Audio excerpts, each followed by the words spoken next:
or roasted turkey with citrus glaze. A healthy and delicious Thanksgiving turkey recipe from Much for Wellness. Ingredients: 1 13-pound whole turkey, fresh or thawed,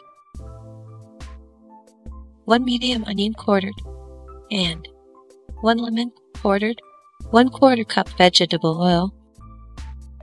Be sure to use a healthy oil like olive oil.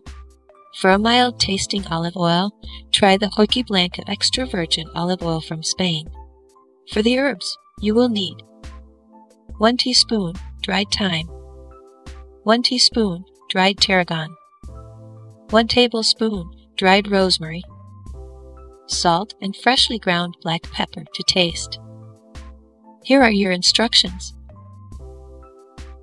Preheat your oven to 325 degrees.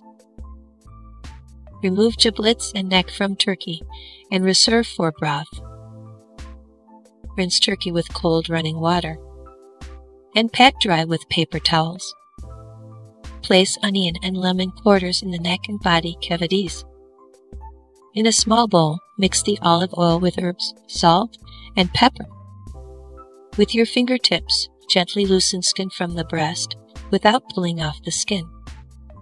Place 1 tablespoon of herb mixture under skin and replace the skin.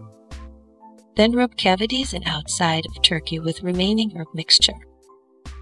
Now truss the turkey into a tight little bundle with wings tucked and legs tied. Place the turkey, breast side up, on a rack in a large shallow, deep roasting pan that is no more than 2 1/2 inches deep. Insert an oven-safe thermometer into the thickest part of the turkey, being careful it does not touch any bone. Cover the turkey with a loose tent of foil. Roast your turkey in a preheated 325-degree Fahrenheit oven for about 2 1/2 hours.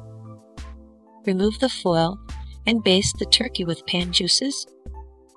Continue to roast your Thanksgiving turkey for about another hour until your meat thermometer registers 180 degrees Fahrenheit in the thigh. Remove turkey from oven and allow it to rest for 15 to 20 minutes before carving. After 15 minutes, you are ready to carve and serve your delicious roasted Thanksgiving turkey with citrus glaze. Thanks for watching. We upload new videos all week long. Please like and share, and don't forget to subscribe.